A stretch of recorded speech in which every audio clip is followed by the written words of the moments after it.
This is DawgNation GameDay, brought to you by Kroger, R.S. Andrews, UGA Bookstore, Sir Chero's, J. Stein Law Firm, and Jittery Joe's Coffee. Here's your host, Kaylee Mansell. Hello, DawgNation fans, and welcome to our DawgNation pregame show. I'm Kaylee Mansell, and I know you're looking around thinking, something's different today. And of course, it's not only because I'm not at the world-famous Jittery Joe's today, but because I have my wingman, Jeff Centel, by my side, a guy that wears many hats, many names, Uncle Jeff, the king of analogies, whatever you want to call him. We've got him here today, and he's going to give us some great insight heading into today's game. We are set up right here in front of, is it Jordan-Hare? Jordan-Hare Stadium. Jordan-Hare. You got to get some maple syrup on when you say Jordan, because Coach Shook Jordan. So would you say that Auburn or UGA is more country if they have to say Jordan? Well, I mean, people do call, I can say this because I lived in the state of Alabama for 8 years. They do call Auburn the Cow College. They do call it that. Look it up. It's on Google. I think it was a battle today to see how many girls on game day were wearing boots. I couldn't tell if it was more Georgia girls or Auburn girls out here, but I'm excited. It's my first ever road game. Never had the opportunity to attend this stadium. This is probably the most Dog fans that we're going to see today right behind us. Hopefully we'll see the players coming in soon as they start to head to the field. Jeff, what is one thing that you would say about Jordan-Hare Stadium? What makes it different than an Athens-type game day atmosphere? So, I mean, it's all about family. They nestle everything together. Auburn is all about, it used to be Pat Dye's cabin, and I know you guys know what I'm talking about there, but, this is a very, they live in the state of Alabama. And, I live in the state of Alabama, so I can share this. When you go to Auburn, and this is a positive story, they're like, hey, what you doing? Come on in. What can we fix you to eat? What can we fix you to drink? But then when you go to Tuscaloosa, they're like, they consider it hallowed ground, or like, aren't you awesome that you get to be here? You're going to tell your grandkids about this. And, I'm really excited for you, Kaylee, because here at Jordan-Hare Stadium, for the first time, she's like, we should have like a counter or a bell that rings off. About a moment ago, we heard the first overzealous Auburn fan strolling down the street, and he was like, Dog's going to have a bad day. Dog's going to have a really bad day. And I thought to myself, thinking emoji, did he watch the Texas A&M game? Did he watch the Cal game? Did he stay up late? 9 out of 23 for 53 yards. But that's what you get. Every day, hope springs eternal every Saturday in the SEC. We got a lot of Auburn fans having fun. Now, I've been told that the orange out is kind of like faux marketing. They just want the fans to wear orange. The Tigers are not going to wear orange pants. They're not going to wear orange jerseys. They may wear an orange face mask, but you're traditionally going to see the normal Auburn Tigers look right there. And I think you've got it looks like an Auburn motorcade coming through. You look for a big bus coming from behind us, and that will be the Georgia team. Absolutely, and I had to take a second. We actually got to stop by the field before coming out here today, and I had a moment where I just took a look around the field and I could gather, okay, this is the Deep South's oldest rivalry for a reason, even though we're playing it in September, not November. Feels a little bit different, but you can feel the hatred in the air. I don't care what Hugh Freeze or Kirby Smart says. There's not a lot of friendliness going on here in the stadium, and I am here for every second of it. I told Jeff when we were walking through the stadium, I was like, I hear people over the intercom, the noises, it makes me sound, it sounds like we're at Six Flags Over Georgia. That's the anticipation. See, Kaylee, in their first SEC road game, especially covering it, like we had a selfie check, we had a credential pickup check, but it's like that first time, you're on the Scream Machine as a little kid, first time on Mindbender, first time on Goliath, the clickety-clack, like Kaylee's sitting here going up, and she's ready for this thing to take off. Well, as long as my neck hurts less after going on the Scream Machine after today, I think we'll call that a win, and if the Dogs get a win as well. First road game, SEC matchup. How do we feel about Auburn being Georgia's first away game to start SEC gauntlet play? Well, you said Scream Machine, and that made me think of what the sounds look like coming out of the Auburn offensive coaches' room as they watch game film from last week against Texas A&M. Auburn's going to try to play an old-school SEC game. They're going to try and play run defense. They're going to try and make Georgia throw the ball. Not a very good idea if that's the plan. They're going to try to run the ball, keep the game, shrink the game, and try to win the turnover battle. And for really what they want to try to do is they want to try to keep Georgia from taking care of Big Mo early. The louder the stadium can be, for the longer it can be, the more that Auburn Tiger fans are going to be behind their team, and maybe give them that 7-point edge that every home field team in the SEC. Some people say the home team in Vegas gets 3 points.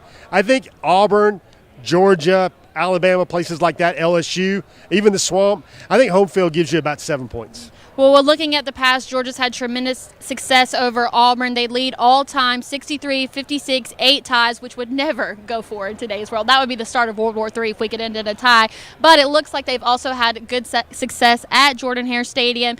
18 wins, 12 losses, 1 tie. What does that say about the Dogs that they're able to come into an atmosphere like this one that's known for how loud it gets, that's known for how rowdy its fans are, and still hold the record for the wins here? So I want to look at this through a historical lens a little bit. Okay. Because you said earlier that we all know this game should be played in September.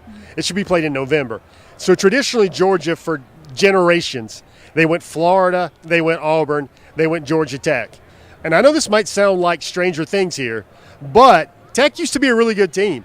Tech used to win a lot of games. Tech was actually one of the members of the SEC, if you can believe that.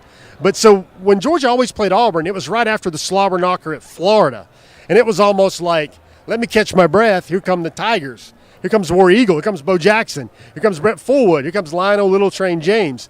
So traditionally, Georgia is in the midst of a gauntlet at the end of its season. And kind of the same thing can be said for Auburn.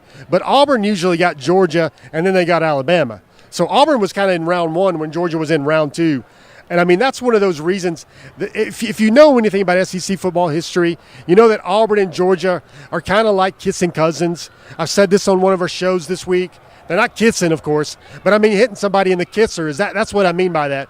But they're the kids at Thanksgiving that are fighting in the playground or fighting in the backyard while grandma's dressing and stuffing is getting ready.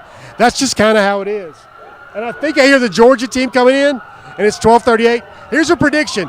Kirby is really mad because Kirby does not like to be at a game this close to kickoff.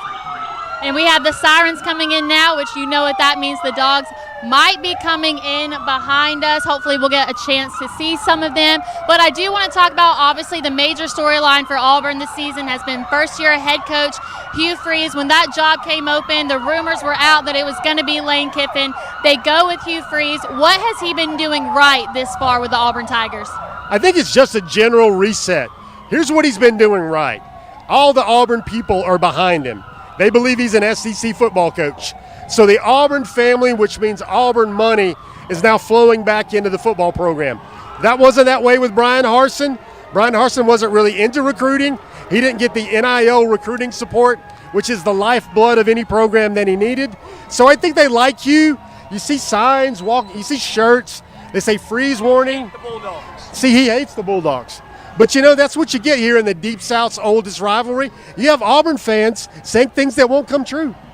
And that's what makes this rivalry what it is. I mean, what other place could we be set up right in front of the stadium and people are coming up in our broadcast? I should have put the microphone in his mouth so he could say it a little bit louder for those at home to hear. But again, that's what makes this place what it is. I feel it in the air, Jeff. Now, I do want to give a shout out to Jittery Joe's. Although we are not there today, we are there with them in spirit always. I wish I was having a good cup of Jittery Joe's coffee right now. Have you had the chance to have Jittery Joe's, Jeff? I have not. Tell me about it. Oh, you're missing out. You know me. I'm a major coffee fanatic. I have usually 2 cups a day, and every time I go there, I look forward to it. They've got those awesome commemorative cans. Brandon's got a few in the studio. If you guys want to check out those, make sure to check out the Jittery Joe's website, voted best coffee shop in Athens 13 years running for a reason. I'm excited to be back there next week. Look at that barking. I've got to get my bark on. My voice just doesn't go deep enough to be able to bark that good.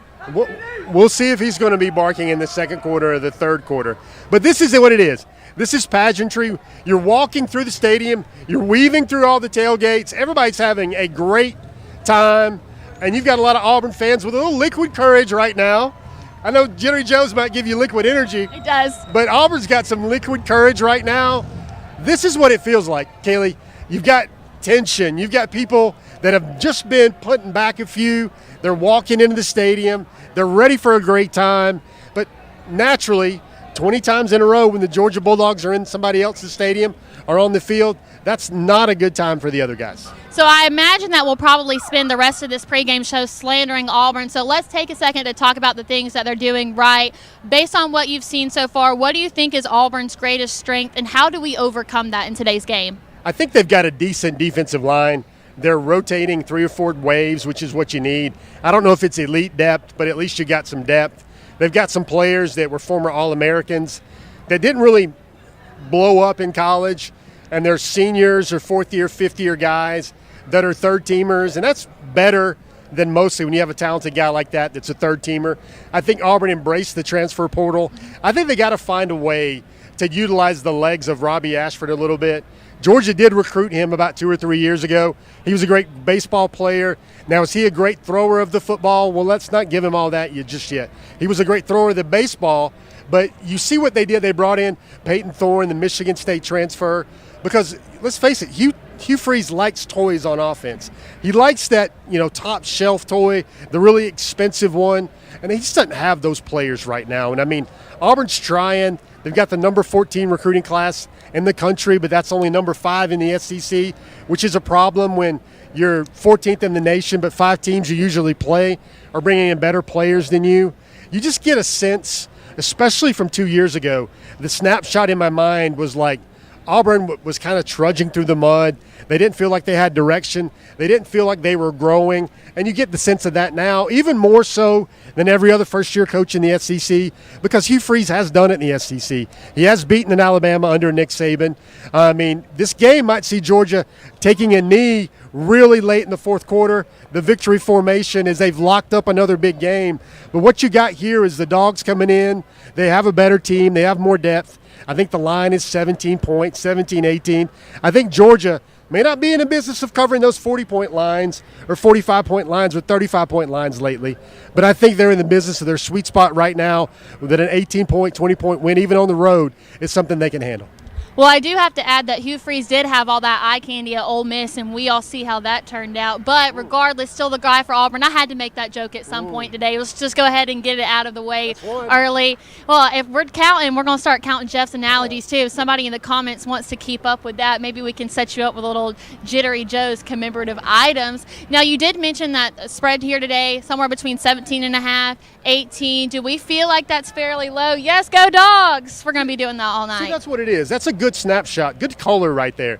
You got a brave Auburn fan walking by, touting it out, and then you've got somebody that probably rode with him that's a good family member saying, oh, go Dogs. And the go Dogs person is just like, we got this. Yeah, I think that's the beauty about this being a border battle. There's probably a lot of split households. When we were walking from where we parked to the stadium, it seemed like a lot of tailgates were half and half. You had an Auburn tent right here, a Georgia tent right here, chairs half and half, and you're just not going to get that anywhere else. We like to create segments in our broadcast, and I would call it Kaylee's color right here. She's walking through, and she notices. She's like, oh, they've got a bounce house. You can keep the kids happy. You can keep the adults happy. That's a win-win situation. Like, brilliant thought there. And then you walk by, and she's noticing boots. She's noticing some outfits. She's noticing some hills. She's noticing a lot of tailgates. And she's like, tunnel vision. I got to get to the stadium. I got to cover this game. I can't think about how good that smells, how it smells like a carnival, how it smells like the county fair. Because one of the best parts, if you ever get a chance, they used to put you on a golf cart. And they would meander you through the labyrinth of tailgates. And you'd have smell of barbecue over here. Then you'd smell chicken over here. And then you'd smell like something that could only be seen as an open flask or something as you walk by. You have all those smells here in Jordan-Hare. Maybe that's possible to cover up the smell of their football team. I think that might be reaching, but he's right. It does kind of smell like the county fair right here. I was having to go one foot in front of the other, not just because of the long walk we took, but all the temptation around. Like you said, you got to keep that tunnel vision. It's game day. We're here to do one thing, and that is to beat the Auburn Tigers. Now, the beauty of having you here, Jeff, is that you are a recruiting expert. We usually get to have you on a pre-record every week, but I had the pleasure of getting you in person. So before we hop into the recruiting report for today, I do want to mention that Aiden Breland, a guy that we see on the top targets list every single week. We're down to 4 guys, and this man is still on the list. That's how you know he's important. He announced yesterday that he is ready to make his commitment decision coming up. What were your initial thoughts to that, and where do you think that Georgia stands amongst that top 3 of his? I think he's got really 2. I think it's Georgia and Oregon. People don't know this, and this is kind of what I have to share. So he set his commitment date as well for October the 14th. Why is that significant? October the 13th is the game where they play St. John Bosco, which I believe is number 1 versus number 2, or number 1 versus number 4 in the country. Former Georgia commitment Peyton Woodyard plays for St. John Bosco. Bosco was the national champions a year ago. Let's remember the mythical national champions. Let's remember Nate Frazier, his teammate at Mater Dei, is a Georgia commitment. So for him to put that commitment day right after a spotlight national game, circle the calendar. Of course, those 2 teams will play again. They always play in the California state playoffs. But you see Breland, and he's one of those monster defensive tackles. I think Georgia wants to add at least 2 more, and maybe only out of 5 more additions to the class. If we're talking recruiting, though, everybody, I'm going to give you a shout-out. Anybody that knows I'm about to talk about, Dylan Raiola last night. Naysayers, critics, come at me with the Dylan Raiola talk this week, because he had 5 touchdowns. He had a gazillion yards last week. His best game, probably his best game of his career, especially considering he's doing it at Georgia on the road against the Collins Hill program that just won a state title a couple years ago. You want to talk about those Friday Night Lights rewind right there? That's the Dylan Raiola. He had a touchdown pass last night for every star in his ranking, and I think that's what fans want to see. And I do have to add, we do have the buses coming in behind us. Players are finally starting to get off, head into the stadium. Jeff, I want you to put yourself in the shoes of your off-the-record favorite Georgia player. What do you think is going into their mind right now as they're walking through that tunnel? You see the massive monitor up there. You hear the loud noises. What do you think is going through their heads? Well, I kind of heard this a lot of times. They want to shut them up. And I'm going to tell you right now, I wasn't just joking earlier. Kickoff is roughly in less than 2 hours. And Georgia, Kirby is like maniacal about this. He has schedules. He wants guys there. I mean, it is 1:48 Eastern time. Kickoff's at 3:30, and the Dogs are not in the house yet. That is a schedule conflict for a very type A guy. And I think that's one of those things, and probably it's been traffic. It's been Auburn meandering through it, even with a police escort. But that's one of those things that just get the Dogs a little bit annoyed. And I think the players are waiting for this. They're waiting to say, like, all right, let's go on the road. Sometimes it's better to be on the road because it's a different environment. You want to experience playing in a true SEC cathedral like Jordan-Hare. I love Jordan-Hare. The only other stadium in terms of an enemy stadium that I would put there in terms of loudness and wow would be Death Valley in Baton Rouge. This one will get great. I'm going to be looking up in the press box when they play swag surf because I know Kaylee's going to be getting after it. She's going to be moving those knees. She's going to be having fun. She's going to be bending. But she's going to experience this. She's going to experience the Eagle flight. Folks, do you even know that the Eagle now is so popular that the Philadelphia Eagles borrow it for Sunday nights now? I mean, that's a great SEC football tradition. Now, they may have an identity complex where they don't know if they're Tigers or War Eagles or whatever. But you got to get with Auburn. You know, in this state where football matters so much, you got to pick a side. Auburn does a lot of things right on game days. Now, for the record, I have to add, as much as I love the swag surf, I will not be doing any swag surfing today. I have no rhythm whatsoever. That is not a talent that I was blessed with. I know my strengths and weaknesses in this world, so I will hum and watch everybody else do it in unison, but I do not have a rhythmic bone in my body. So you got to know where you stand. Now, hold on now. I'm sure there's video somewhere of Rusty on the dance floor, right? What does your dad look like on the dance floor? Is he having fun, or is he one of those guys that's just hanging out and staying within his lane? Well, you know, when my dad's hat goes backwards, that's when he's in dancing mode, but I did not inherit his dancing skills from him. Can't dance, can't sing. I have a great jump shot. I can public speak, and I can roast you like nobody's business, and that's kind of where I stand on all of that. Anybody that's seen the movie Over the Top, have you ever seen the movie Over the Top? No. It's an arm wrestling movie. I bet if we asked Brandon Adams, he would know. But Sylvester Stallone, whenever he's about to do a match in arm wrestling, they made a movie about arm wrestling. That's when Sly Stallone thought he couldn't miss. Whenever he starts to get a match, he flips his hat around backwards, and that's where he turns his switch on to arm wrestle. Maybe that's what your dad's doing. All right, well, we are going to give Jeff Santel a break for a second. I'm going to put Brandon Adams on the spot here. He's here. He's joining us. Come on, Brandon. Tell us what you've seen today. Feels like I haven't seen you since last night. It's been so long, Brandon. So let me just first of all say this. Jeff Santel just talking there a little bit about the movie from the 1980s, the classic Over the Top. I certainly hope Jeff is not in any way trying to impugn A, Sylvester Stallone, or B, classic 80s movies like Over the Top. At the very least right now, we need to make sure that's the case. You put the hat on backwards, you got the bad guy eating the cigar, drinking the motor oil. Kaylee, I know you're too young to know anything about that, but trust me, that was cinematic gold. I'll give you the microphone back as your show. Oh, that's okay. I know Sylvester Stallone is Rocky Balboa and nothing else. It's hard to see him in anything else other than in that role. Now, Brandon, what are you thinking about today? How do you feel? What are your predictions? I know you're a man where the wheels are constantly turning. You've probably been thinking about this game since last year. What are your thoughts on today? So for me, when the wheels are turning, it's a little bit more like a hamster wheel, right? That's more what my wheels turning sort of looks like. Obviously, I like Georgia win today. You know, to me, this comes down to the fact I don't think Auburn can move the football, nor do I think Auburn can score against Georgia. So I have a hard time seeing Auburn even getting to double digits, frankly, maybe 10 points. And to me, the ease of the Georgia win kind of comes down to, you know, how much can the Georgia offense do to kind of extend itself, you know, create the kind of margin that makes these Auburn fans kind of tap out and give up, or maybe even makes Auburn itself kind of tap out and give up here, knowing that it's just not going to be their day the way that so many of them in the recent history of this series have kind of been. Interesting to see Georgia arrive a couple of minutes ago. One of the things you couldn't help but notice, Javon Bullard smiling from ear to ear. It certainly seems like that almost functions as a little bit of a confirmation for what Bullard put out on Instagram on Thursday night, that he's back. He was certainly behaving a moment ago as if he was back. You know, I don't know that you got the same level of context clues from Kendall Milton, who I just saw, Lad McConkey, who I just saw, you know, guys like that. A little bit more difficult to kind of read them on that. I think you can presume in the case of McConkey, he may dress. He's obviously practiced some this week. How much more of a participant will he be?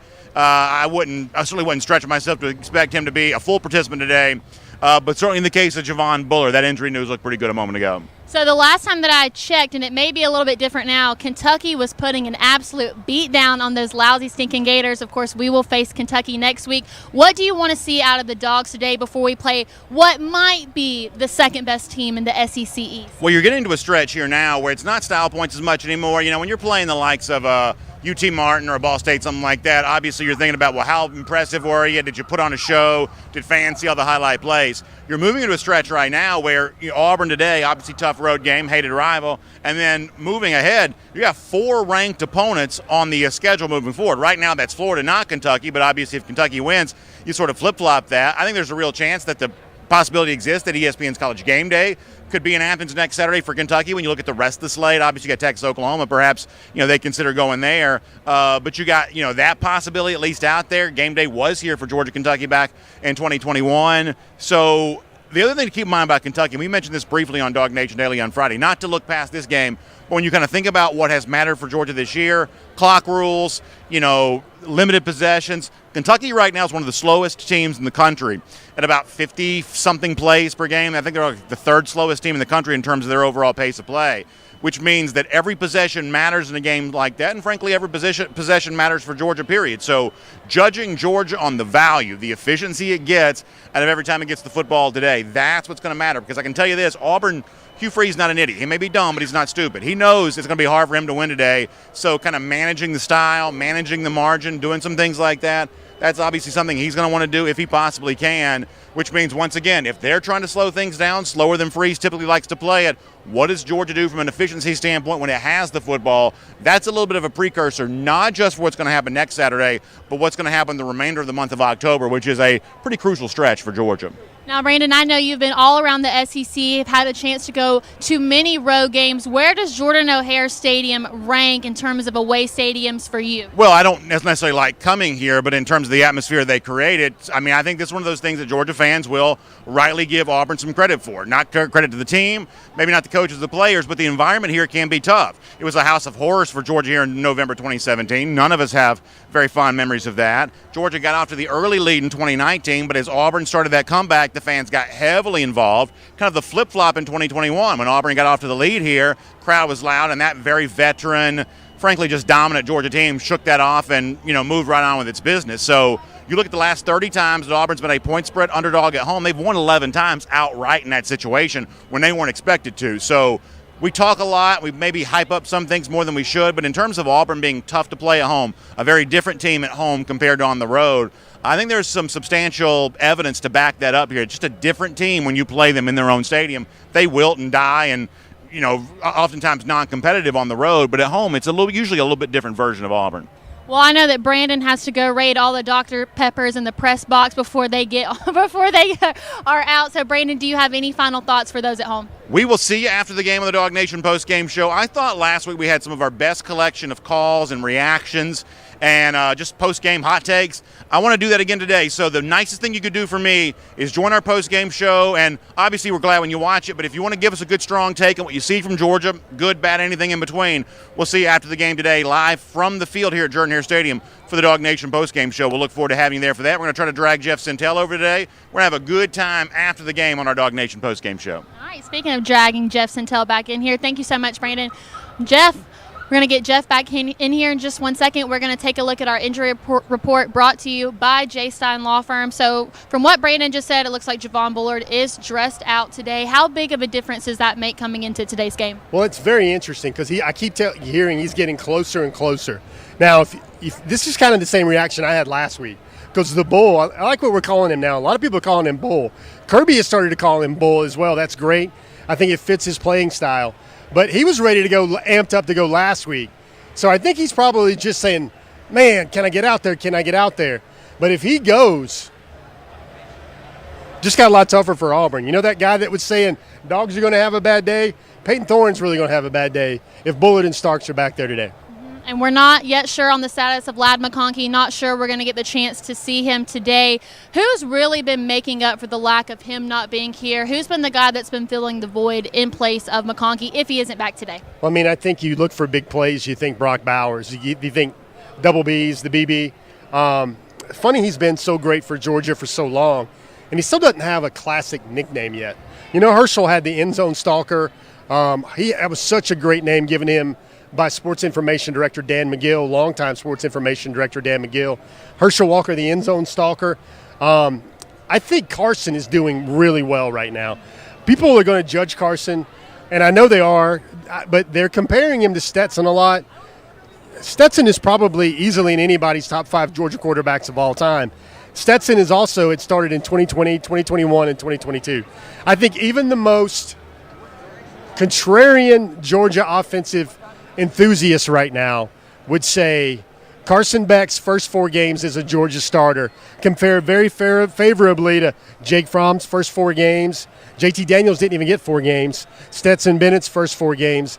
And the thing about Stetson that was great is that when he stepped on that big SEC stage like this afternoon, national TV audience, Stetson raised his game up a little bit. So what if we see another gear from Carson Beck? What if we see Ra Thomas play a little bit better? I put a video out on social media this morning that I wanted to make sure you guys saw it. And it was the normal cinema montage of the dogs running out of the tunnel last week. It's beautiful. It's artsy. There's smoke everywhere. Sly Stallone, the director, would approve. But at the end of that video, I'd never seen it before. You saw Kendall Milton. You saw Branson Robinson. You saw Roderick Robinson. You saw Tyrion Ingram Dawkins. You saw Marius Mims. You saw Pierce Sperling. Over and over, you saw dogs. I counted 11, and those guys were not available. Those were in the jerseys only. And I don't care how good you've recruited. I don't care how strong your depth is. Georgia, listen, they'll be fine. They were fine.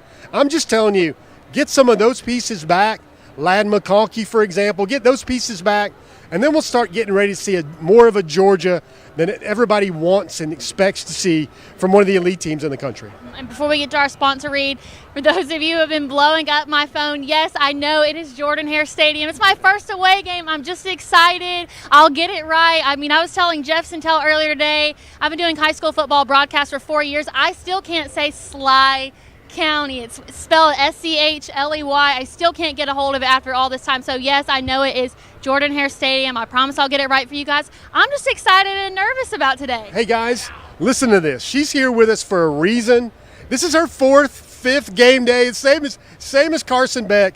Kaylee's been putting up a lot of 2-touchdown, 3-touchdown games and 300-yard nights for us as well too. Give her time. She's going to be great. Just get her in there, get her the reps. She's going to be great. She's going to get all these traditions. I challenge you, the first time any of you guys went to Jordan-Hare Stadium. How well were you pronouncing it on the way there? So she's going to get it.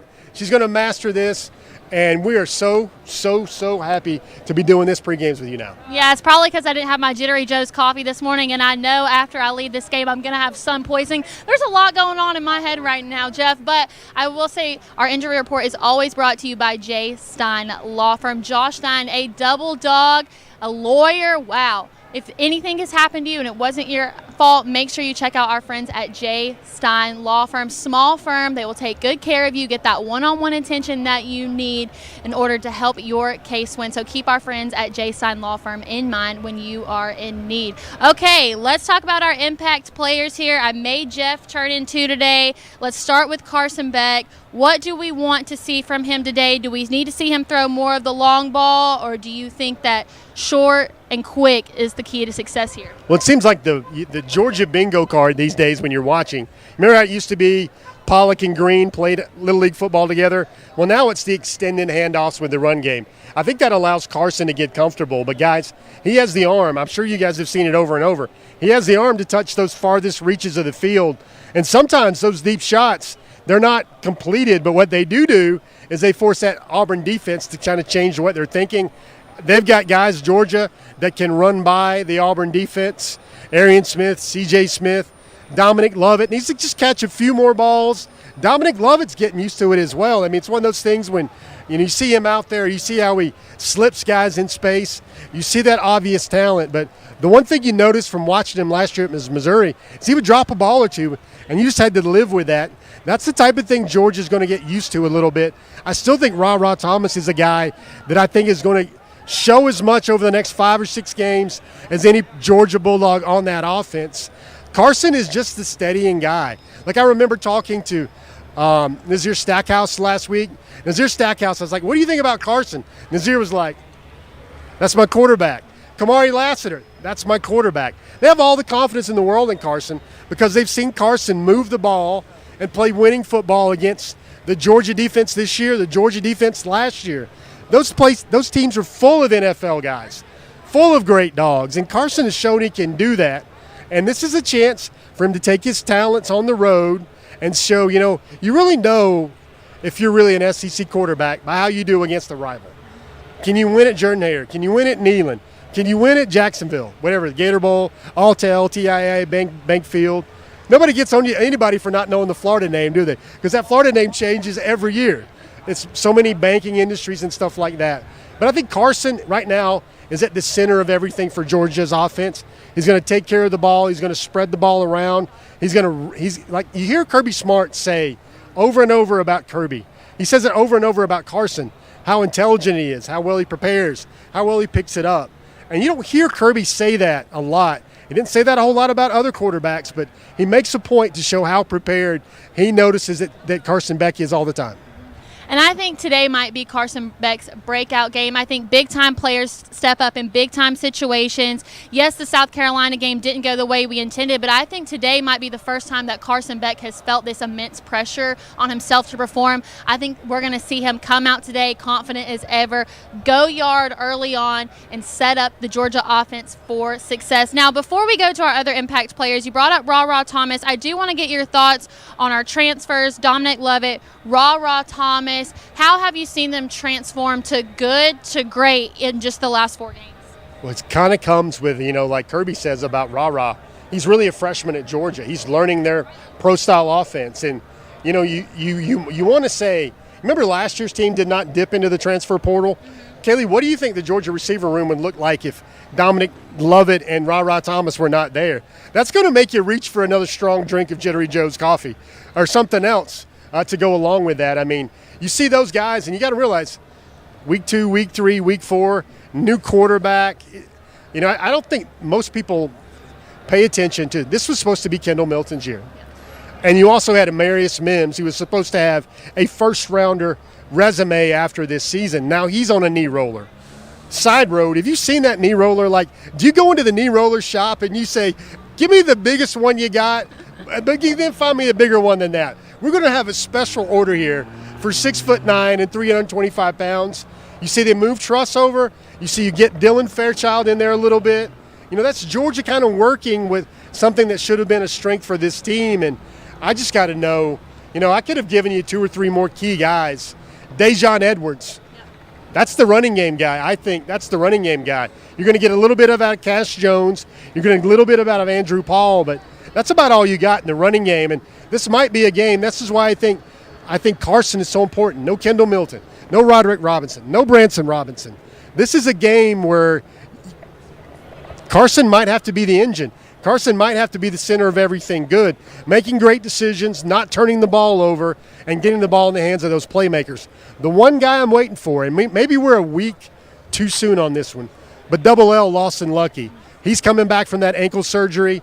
He was working out. Sometimes I subtly try to tweet things out. Last week I tweeted out, how he was warming up, how he was working out.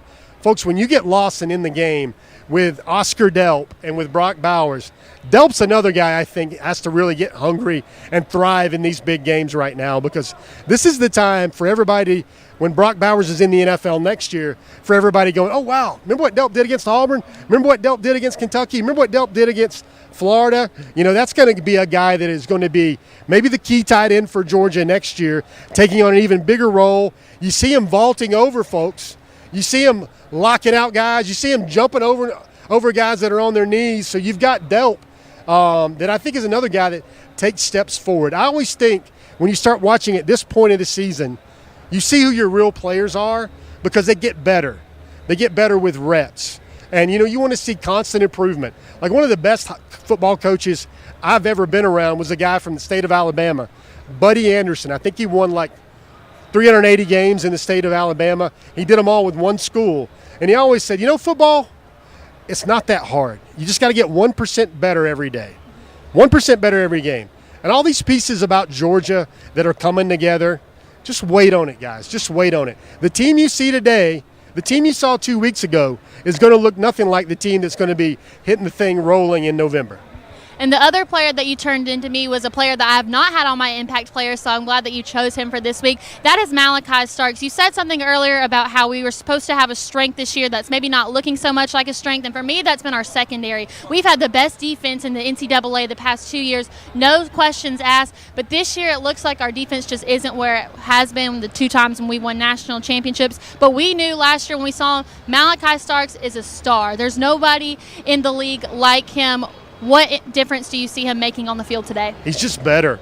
He went from a freshman All-American and a maybe third-team All-SEC guy last year to now you look at the way he's playing, you look at what your eyes tell you, the way he covers ground, the way he erases grass when a team looks like they're going to get 6 or 7, and then you look up and it was only 1 or 2. Malaki, and that's what your eyes tell you. And then you listen to these metrics, Pro Football Focus and all those guys, and they tell you he's the number 1 rated in safety in the country, number 1 against the run, number 1 against the pass, and he's the only player in the country that is in the top 15 of both categories. Malaki got that Powerade sponsorship for a reason. He's a brand ambassador for Powerade. Malaki even had a Beats sponsorship this year. Brandon's going to have a heart attack, all these plugs over here. But, he gave out, you see the red and black Beats headphones? Yes. He gave, every player on the Georgia team got a pair of those red and black Beats headphones. And what you'll see today in the pregame when everybody's walking around the field and they're getting that going, you'll see those Beats headphones bobbing. And they all have to thank Malaki for that. Well, for me, I had a shared one with you, and that was Carson Beck. I really want today to be that game for him. My other one was, of course, I had to go Makai Muse. He's another repeat offender for me. I do think special teams is going to play a major role in today's game. Hopefully get us some good field position to give Carson Beck more opportunities to be able to be confident in his abilities. And I just love what Muse does. He's like a Cash Jones. He can do a little bit of everything, and I don't think we've had a player like him in recent years, and I think he's really a good addition to our offense. So what have your thoughts been on Makai Muse so far? How has he made a difference on this Bulldogs team that has been filled with injury these last couple of weeks? I mean, he makes punt returns and kick returns fun.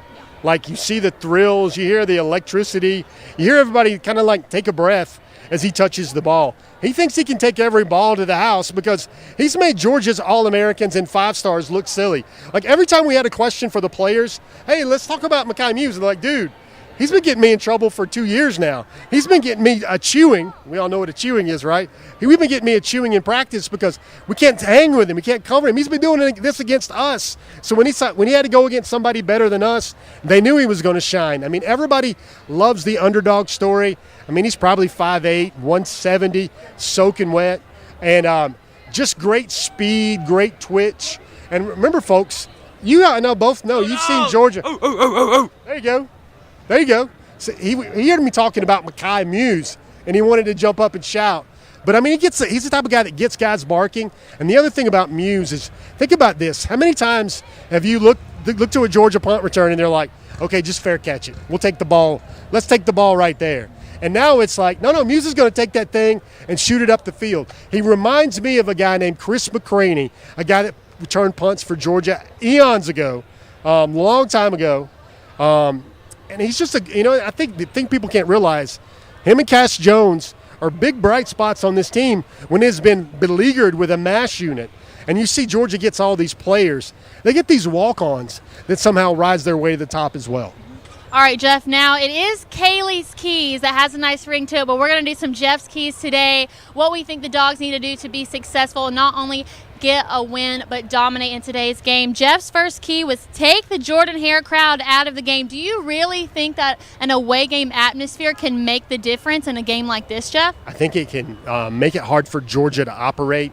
It can give momentum to Auburn when maybe they might not have the team to stay with Georgia, but it can make them feel like they can. I mean, Kaylee, I can't wait to talk to you about this game afterward. When we're in post-game, we're talking to the players, but you're going to be like, OMG, this place is loud, because what it does is these folks pull so hard for their Tigers. They haven't had a football team. They haven't have a coach they like in a very long time, and they've got little glimmers there, but I think you saw against Texas A&M, like they need some help. Like they broke so many tackles against Texas A&M, they still ended up with like 200 yards. Like there's a stat floating around that Texas A&M missed more tackles against Auburn than they did against Miami, and yet Auburn only had 200 yards. They just don't have the guys. They don't have the playmakers yet to really make that offense go. And I think artificially, the home crowd, it can make it hard for Georgia to get their signals right, and maybe because listen, everybody goes into Sanford. Remember how loud the crowd is at Sanford? We've heard for years how Georgia calls this false starts, and it makes it hard for your game operations to flow. I think Auburn can do that because it can get very loud in there. And based on what you said, one of my keys to the game is I would like to see us take big shots early on, big passes, be aggressive right off of the bat, because if the atmosphere is as loud as everyone's saying, I remember being in the first half of the Georgia-South Carolina game when South Carolina took an early lead, was making those big plays. It got a little bit quieter in Sanford Stadium until that second half, and I think that can really make a difference here. I think all these fans are coming in knowing that we're not the same team that we've been the last few years, but I still don't think that they know how talented and capable we are. So if we can go out, shut that stadium up early, I think it's going to be all about the team that has momentum here. I would like to see us get some big momentum heading into the first half. I don't want to wait till the second half to have those big plays. Let's go ahead and get them now. Let's quiet down that stadium a little bit so we can enjoy the game. Now, your other one was limit turnovers. I feel like that's pretty self-explanatory, but why is that important here? Because it reduces Georgia's possessions. It gives Auburn extra possessions. I think, Georgia's probably 2 or 3 touchdowns better than Auburn. So if Georgia turns the ball over, I think Auburn's game plan is probably going to try to limit Georgia to about 8 possessions anyway. And that's the way you can kind of hang around a game. I think there would be nothing finer than for Georgia to get up 14-0 in the first quarter, 17-0 in the first half. Really take the air out of that team a little bit. And at that point, you'd force Auburn to do something it doesn't do well, which is throw the football. I think that would be a calamity for them whatsoever. But when you've got the turnover, it also sets the crowd off. They get loud. They get proud. They think they've got a shot. They think, oh, my, it's just not Georgia's day today. And you think they can be like the banana peel for the Dogs, but I still don't see Auburn. It's just such a personnel game right now and matchups. And everywhere I see Auburn having a glimmer, there's going to be a Shmuel Munden. There's going to be a Malaki Starks. There's going to be a great Georgia player. Michael Williams needs to be a guy that definitely gets back for Georgia sooner rather than later, because talking about a first-round top 10 talent there, and there's nobody at Auburn that can block him.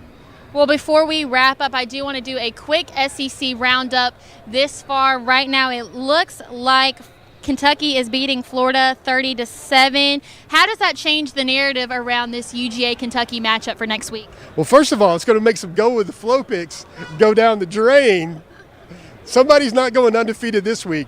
But I think really everybody realizes that Kentucky is trying to beat Georgia. They're trying to do what Georgia does, try to be physical. I mean, it's funny when Georgia plays Kentucky next week. I don't think Georgia can beat Georgia next week because they're so limited with the running back depth and everything else like that. Georgia might be that pass-happy, fling it around, extending handoff type team. And, really, I think I made this point to some Georgia folks this week. They were complaining about the schedule. And I told them, think back to 2021 when that schedule didn't look sporty at all. But all of a sudden, Uncle Sam Pittman was 4-0 and a top 20 team. Kentucky was a top 20 team. And what you see now with Georgia's schedule is Missouri undefeated right now, Kentucky undefeated right now. And maybe that Georgia schedule, you see Ole Miss, Florida's going to fall out of the top 25 after today, but you see Georgia's schedule still having some of that daggers that at the beginning of the season we didn't think it was going to be as formidable.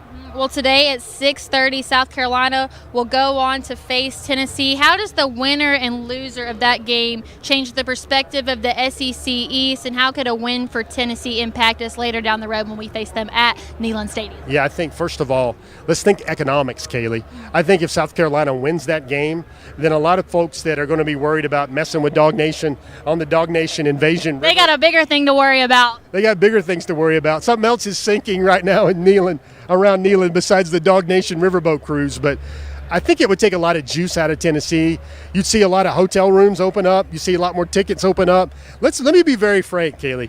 These two teams, I feel, these two coaches, I feel, these two fan bases, I feel, hate each other because they realize they're not Georgia yet. So they're fighting for the silver medal in the SEC East. Or bronze at this point. Yeah, exactly, considering what Kentucky's doing right now. But maybe they can't be relevant on the same scale as Georgia, but they're going to be that second best or third best team in the SEC. And I think the loser that comes out of that is going to really have a destroyed momentum part of their season. And I think Spencer Rattler, as well as he's playing right now, a lot of folks are saying that know a lot of footballers saying he might be the best quarterback in the country. I don't see that. I think he might be the best quarterback in the SEC. He's playing the best football of his career right now. I remember that he was the number one overall quarterback in the country, 2019, coming out of Arizona. Speaking of number ones and thinking about 5 stars, got to mention one thing, folks, and this is where I give a Kaylee's curveball here. The Auburn family hosting. Let's talk about the recruits that are going to be in the house that are thinking, now why do I not like Georgia again? Nikar is going to be here. KJ Bolden is expected to be here. You got a lot of major targets in the 2025 class. Former 5-star Jared Smith out of Birmingham. You got Zion Ziggy Grady out of Charles Henderson Troy, number one edge linebacker in the country. He's going to be there. So there's a lot of guys that they realize they're not in Sanford, but they still get to see Georgia because Georgia's really high up on the list for a lot of those guys. And they're coming to see an Auburn game, but I think they're going to leave this game thinking about Georgia even more. And speaking of Nikar, we had the chance to talk about him on Before the Hedges today. Is there any chance, speaking of Kaylee's curveballs, that he may end up revoking his decision, coming back, even with a massive dominant win out there today? I think what needs to happen. Or is Auburn even in the race at this point? They're going to try to be in the race because that's the type of player that Hugh Freeze needs on the field to keep up with Georgia. I think Nye is going to take a good lap. He's going to look at Miami. He's going to take a good look at Miami. He's going to take a good look at Florida State. He's going to take a good look at Auburn. And then he's going to realize, was the grass greener in Sanford, which it probably is, but is something else greener somewhere else, which it probably is. I think Nye's going to look around, take a big lap around his recruitment, and then kind of think, because remember, he made his decision back in July of his junior year and really hasn't visited anywhere a lot except for maybe Florida State, aside from Georgia. Georgia's going to still continue to recruit him. Now, let me be clear. I don't think they're going to get the recommitment from Nikar, but I think Georgia's still in the race, and there will be some late consideration about him maybe going back to the Dogs. Well, via our own DawgNation insider, Brandon Adams, we have big news coming from Jordan-Hare Stadium. Lad McConkey looks as if he is dressed out today. How does that shift the game plan? In your opinion, would you rather have him at full health, or do you think that this is the game that he comes back today and puts on a show? So I think Ladd McConkey in Georgia so far, their best returning receiver, I think that he is not going to come out of the bubble wrap until they feel real confident about it. Ron Corson is probably one of the finest medical trainers, sports trainers in the country. And if they feel good about rolling Ladd out there, I think I'm confident with it. And the other thing to think about, Ladd has been putting up insane GPS numbers in practice the last few weeks. And maybe the thing with his back, can he take a hit? Can he protect himself? I'd be interested to see if he's got an exaggerated back plate, what he's got there. But, folks, Ladd McConkey has given you a lot of memories already in Jordan-Hare Stadium. Remember that time when he caught that long ball? I think it was his redshirt freshman year. Quieted the Jordan-Hare crowd. I think Ladd McConkey's first step into the limelight where people said, oh, this guy might really be something. It happened here in this stadium. Ladd McConkey's played great football here in Jordan-Hare. He's got great memories. I mentioned that touchdown catch, but he's going to be very hard to guard. And I think whatever Georgia looked like so far, the installation of Ladd McConkey, think about that for a little bit. Georgia went without number one receiver George Pickens in 2021. They went without number one receiver, expected number one receiver Jermaine Burton in 2022. A.D. Mitchell, expected number one receiver, is now in Texas. And then Ladd McConkey is also finally getting off the shelf. I think it gives a shot in the arm to Georgia. And I'm going to be very neutral here and say, if Georgia's not explosive with Ladd McConkey, then people are going to go, well, there went the Ladd example right there. Then what's up with Georgia's offense now? That's something folks will think about, but Georgia's going to be a much better football team offensively with Ladd McConkey on the field, simply because you got to figure out, you got to put the defense in conflict. Who's dealing with Bowers? Who's dealing with Smith? Who's dealing with Dominic? And folks, not a lot of teams in the country, much less this Auburn Tigers team, has two guys that can hang with Dominic Lovett and Ladd McConkey in space, and then have somebody good to shadow Bowers. I think they're going to put that Auburn defense in conflict a lot when those three guys hit the field. Jeff, you are my wingman. I'm going to give you a compliment right here. You are one of the best storytellers I know. You could talk about absolutely nothing and captivate an audience. I want us to take a trip down memory lane here. When you think about it, what's the best memory you have from a Georgia-Auburn game, whether it was here at Sanford Stadium, you're at home watching it on your TV, which I doubt. What is your best memory of the Deep South's oldest rivalry? So I got a lot. I got a lot of childhood Jeff memories, but reporter Jeff, I was a student at Georgia. I was working with the Jim Donnan show. This was Jim Donnan's first year.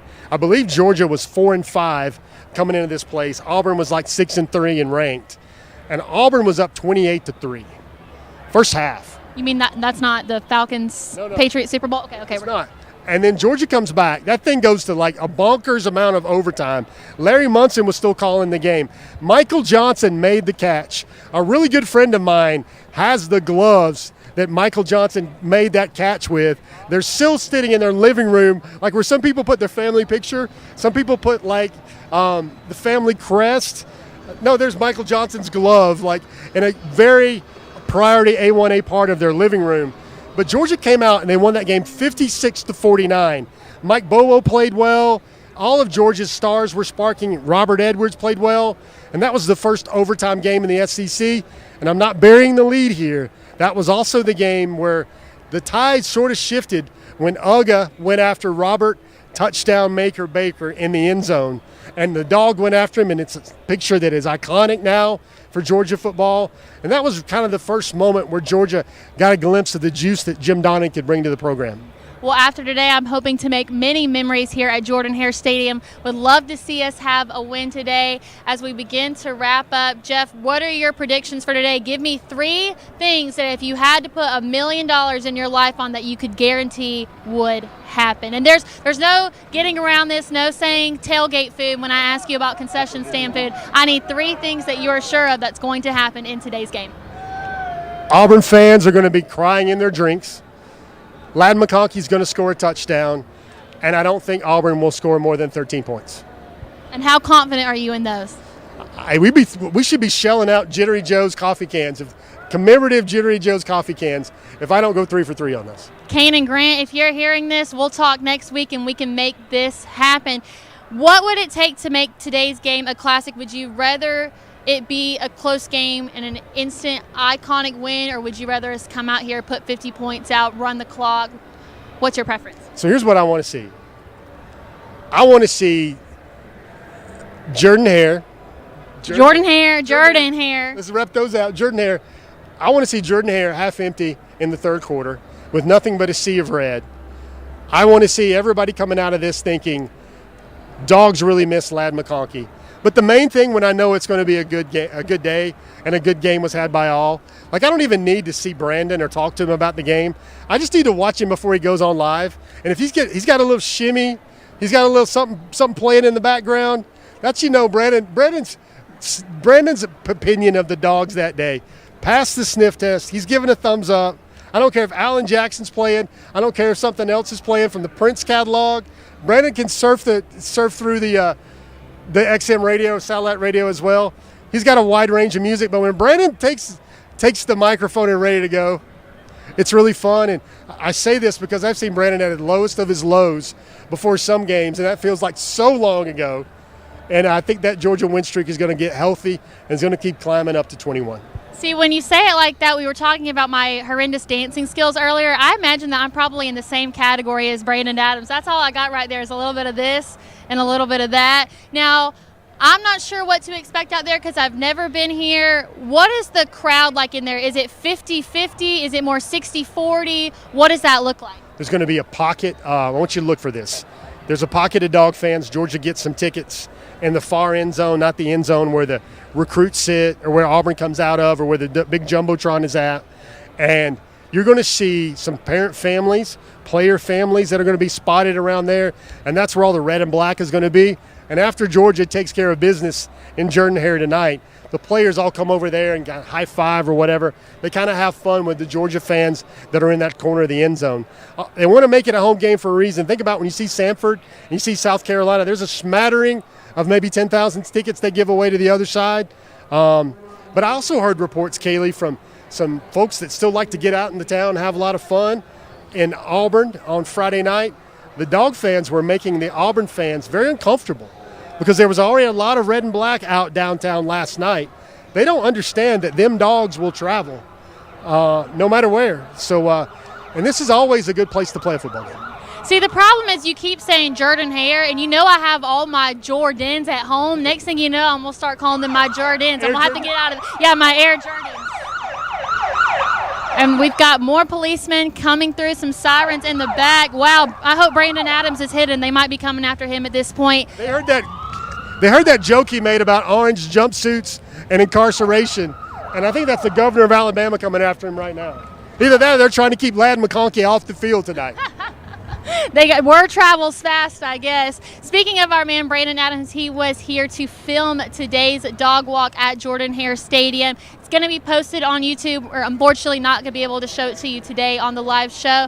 But don't let all his hard work go to waste. I know you want to see the Dogs coming out of those buses on their first away game. Make sure to check it out on our YouTube page. All right, Jeff, as we wrap up here, what are your final thoughts? What's the last thing you want to leave our audience with today? I think you get to see something a little more about this Georgia football team.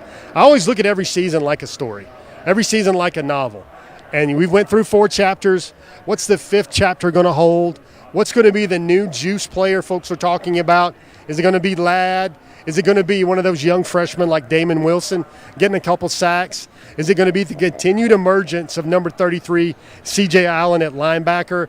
Is it going to be Nazir Stackhouse? I think he needs to start putting together some great football because he's so important on that line right now. Is really the true alpha defensive maker. And I got another name to pay attention for. Look for number 44, Jordan Big Baby Hall. It's a hard name to forget. And again, it's Jordan, not Jordan Big Baby Hall. But like when he gets rolling, when he gets comfortable, maybe he needs to lose about 5 to 10 more pounds. But they gave him that number 44 for a reason. And that's not because that's his waist size. No, that's because he can make plays like Trayvon Walker did for Georgia.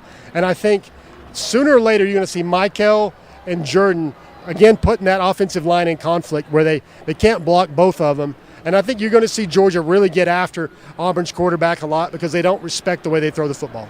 See, for me, I view the season as a book. We go chapter by chapter, and even though we're 1/3 of the way into the season, like Brandon said, it kind of feels like we've been waiting for the season to start all along. Today feels like a breath of fresh air. Feels like we're turning a page in our book, and we're at the chapter that we've been waiting to get to, where all the meat is. I think that starts today, a new narrative for the Dogs. I think we see the Dogs come out better than we ever have before, and I'm just really excited to be a part of it. I will give y'all my updates on how I felt about a road game atmosphere, but I'm super confident in the Dogs as they head to their first away game today. Now make sure to check out our Kroger Dog Walk on YouTube. Like I said, don't let Brandon's hard work go to waste. He's out there doing God's work. But kickoff is coming up soon. Thank you all for joining us. Thank you, Jeff Sintel, for being on here with me. We've been friends for a long time, so it's awesome to be able to share this experience with you. There is nobody else that I would rather be screamed at by Auburn fans and have barking Georgia fans coming through in the background, so we're going to have you on again soon. I mean, it's not a Georgia-Auburn game unless you have them actively looking. I mean, folks do this. This is a game for some college students and enthusiasts. They start looking around for live shots. They start looking around for people with microphones so they can just jump in, maybe end up on a meme one day, maybe end up on social media or TikTok or something else like that, because that's the only fun I think they're going to have tonight. Well, guys, kickoff is coming up soon. I want to say kickoff before the hedges, but that is not it. Make sure to get your pregame in. We've got about an hour till we kick off here at Jordan-Hare Stadium, but as always, go Dogs, and thank y'all for joining us.